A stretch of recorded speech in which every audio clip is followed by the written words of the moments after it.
Bienvenida a nuestra serie de administración estratégica. En este video número 8 continuamos con la segunda parte de lo que son las estrategias competitivas.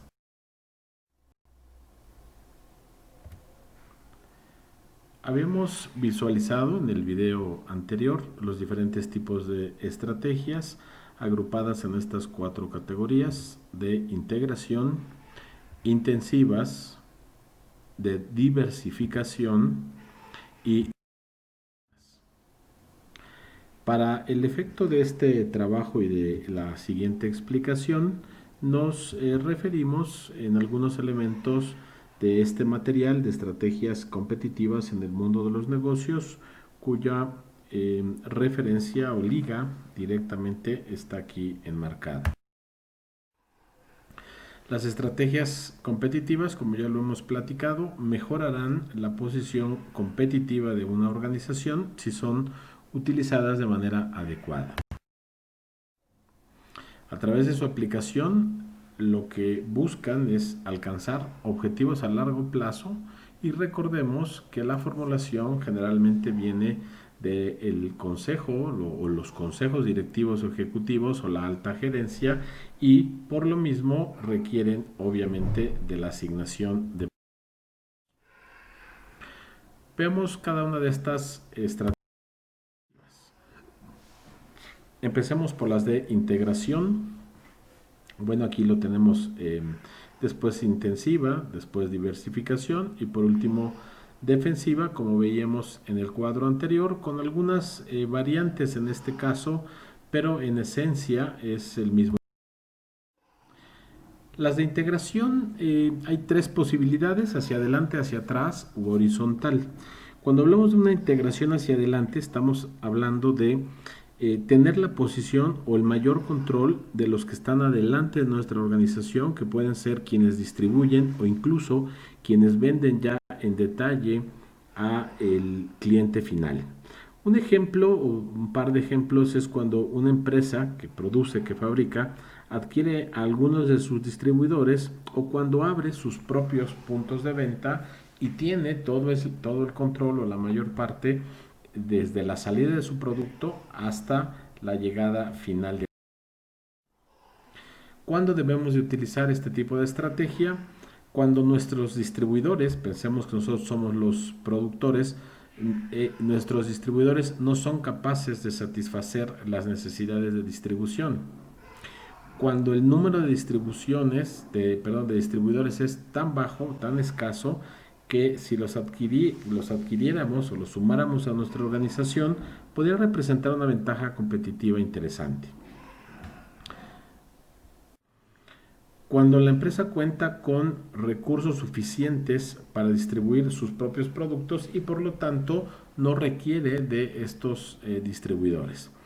Cuando estos distribuidores o minoristas tienen elevados márgenes de utilidades, entonces representa una buena oportunidad de negocio porque es un dinero que el propio fabricante está dejando de tener, ¿no? Como queramos verlo. Cuando hablamos de la integración hacia atrás, hablamos hacia adelante, recordemos, son distribuidores minoristas, hacia atrás son los que nos proveen justamente de los materiales. Uno de los ejemplos es cuando una empresa constituye una segunda empresa que se encarga de producir los insumos que necesita. Quizá Volkswagen sea el caso más representativo, incluso los parques industriales que están en su entorno son empresas que están es una integración hacia atrás porque la mayoría de ellas solamente le produce a Volkswagen en cantidades y condiciones que la propia planta establece. ¿Cuándo utilizar esta estrategia? Cuando el proveedor es poco confiable, los precios elevados, no pueden satisfacer las necesidades de insumo en calidad o en tiempo. Cuando es poco en comparación con el número de competidores que existen y no es una ventaja competitiva, por eso tendríamos que adquirirlos. Cuando el que está fabricando cuenta con los recursos para fabricar sus propios insumos y esto no les representa un costo, entonces es cuando hay que absorber a los proveedores. Cuando presentan elevados márgenes de ganancia también y al entrar en su campo podría ser una buena oportunidad de negocio porque obviamente genera un ingreso extra. Cuando hablamos de la integración horizontal es la posesión o control de los competidores en la empresa. Por ejemplo, el caso AT&T con Time Warner, con HBO, con Warner, eh, con Warner Brothers. Estas eran competidores, pero finalmente había muchas coincidencias y fue muy rentable el que lograran justamente esa horizontal.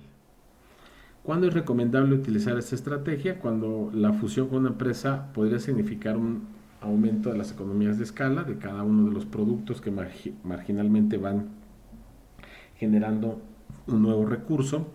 Cuando la adquisición o la absorción del competidor significa una ventaja competitiva, como el ejemplo que pusimos hace un momento, y cuando la empresa cuenta con los recursos necesarios para poder expandirse de forma exitosa al tener acción sumada. Cuando hablamos o cuando debemos utilizar estrategias intensivas, tenemos tres posibilidades: penetración de mercado y desarrollo del mismo mercado o del producto. Estamos hablando en buscar una mayor participación en el mercado a través de un esfuerzo para aumentar nuestras ventas o la clientela. ¿Cuándo se utiliza? Cuando aumenta, por ejemplo, el número de vendedores, cuando se elevan los gastos en publicidad o cuando se lanzan nuevas promociones.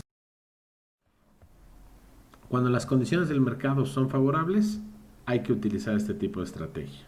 Cuando no está saturado, también en la industria donde nos estamos moviendo, es importante utilizarla. O cuando la participación del mercado de los competidores han disminuido, han perdido esa participación de mercado, los segmentos se han modificado, es cuando podemos utilizar en este tipo de estrategia. Cuando hablamos de la de desarrollo de mercado, cuando introducimos productos actuales en nuevos mercados, es decir, cuando ampliamos nuestra cobertura geográfica abriendo tiendas, sucursales, otros locales, algún otro tipo de socio comercial, pero que dependa directamente.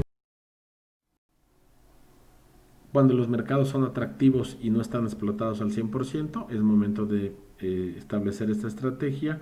Cuando la empresa cuenta con los recursos y la capacidad necesaria para incursionar esos nuevos mercados, y cuando la empresa tiene un exceso de capacidad en su producción, lo mejor es, en lugar de tener inventario, hacer esa colocación oportuna pérdida. Cuando hablamos de desarrollo del producto, estamos hablando de modificar o mejorar los productos actuales, o puede ser diseñando otros totalmente nuevos. Ejemplos del uso de esta estrategia es cuando una empresa incluye nuevas funciones en sus productos o cuando los hace más duraderos o más fáciles, más prácticos en su uso. Cuando la empresa cuenta con productos exitosos, pero se encuentran en la etapa de madurez en el ciclo de vida de estos, y obviamente la siguiente etapa es la de el decaimiento o la salida, ¿no? Cuando es necesario adaptar de acuerdo a las tecnologías, cuando es necesario mejorar la calidad o cuando el mercado está creciendo en gran medida, es recomendable esta estrategia.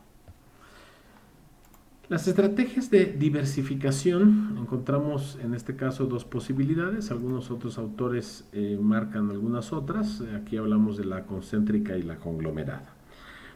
La concéntrica tiene que ver con agregar nuevos productos relacionados con los productos actuales. Y aquí dice, por ejemplo, una fábrica, una organización fabrica televisiones y dice, pues también metemos reproductores de video. O una que hace prendas de vestir, pueden ser bolsas, es decir, productos que estén directamente relacionados con la en cuestión. Cuando se compite en un mercado que no crece o que lo hace lentamente, hay que generar esa nueva línea de productos o servicios relacionados. ¿Cuándo significaría un aumento en las ventas a lo que se está produciendo actualmente? Cuando existen ventas por temporada, también es recomendable hacer ese incremento, o cuando los productos actuales ya están también en la última fase, que es la bueno, la penúltima, porque ya la última sería la muerte del producto. Y el otro tipo de diversificación se le denomina conglomerada o no relacionada. Aquí se agregan nuevos productos que no están relacionados con los productos actuales.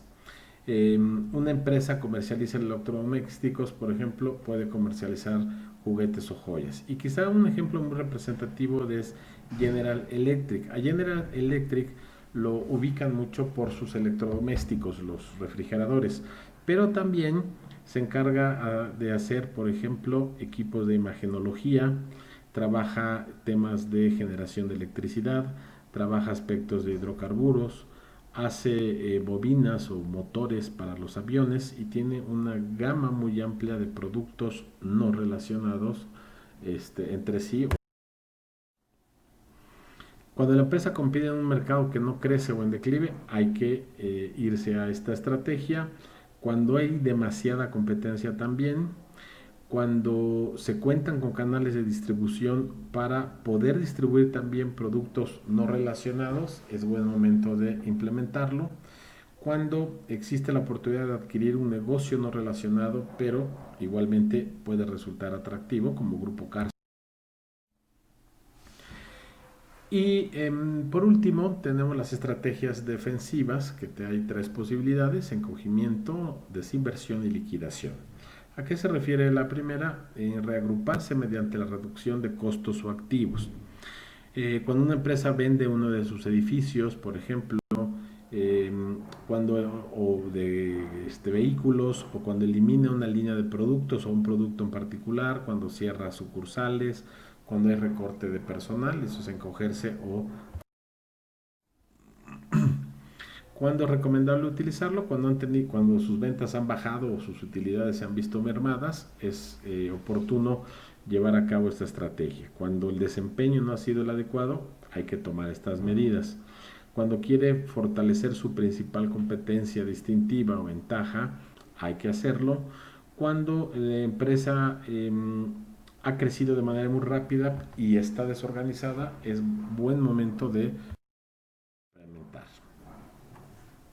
El segundo caso de este último grupo de estrategias defensivas es el de la desinversión. Vender una división o una parte de la empresa. Eh, Cuando una empresa vende un negocio de perfumería para dedicarse de lleno al negocio de cosmética, a lo mejor venden perfumes, venden shampoos, venden cosméticos, pero se deshace de una parte, de una división del negocio para justamente centrarse en otra eh, que sí le sea o que sí le resulte naturalmente mucho más rentable. ¿Cuándo debemos de utilizarla? Cuando ha seguido la estrategia de encogimiento y no obtiene los resultados esperados, es decir, cuando se ha llevado a cabo la estrategia anterior, la de encogimiento-reducción, y no se ha logrado, entonces hay que ingresar a esta, que es la de desinversión. Cuando hay que fortalecer una de las divisiones y por lo tanto deshacerse de alguna otra, o cuando una de estas divisiones no es rentable y el desempeño es muy pobre, muy bajo, y cuando la empresa necesita reunir una gran cantidad de capital, pero no tiene todo el funcionamiento, el financiamiento adecuado, la capacidad financiera para poderlo llevar a cabo. Y el sería la tercera y última, consiste en vender definitivamente todos los activos de la empresa, ya sea por el valor tangible que tenga toda la empresa, o se puede vender en partes, se puede vender la cartera, se puede vender la infraestructura, se puede vender la maquinaria, etcétera. ¿Cuándo se hace esto? Pues cuando la empresa está en quiebra, en bancarrota, y debe de liquidar todos sus activos. Esta estrategia es recomendable cuando la empresa ha seguido estrategias de encogimiento y desinversión y no ha obtenido los resultados que desea. Si no funcionaron las dos estrategias anteriores, pues entonces es momento de operar liquidación. Cuando ya debe dejar de operar porque sus pérdidas no llevan una estabilidad o no tienen una visión para poderse nivelar, o cuando ya están declarados en quiebra y pues lo que tienen que hacer es tratar de recuperar en la medida de lo posible algo de la... Espero que no hayas terminado con los ilustres cadetes que nos acompañan este día, y te veo pronto en el siguiente de esta serie. Gracias. Chao.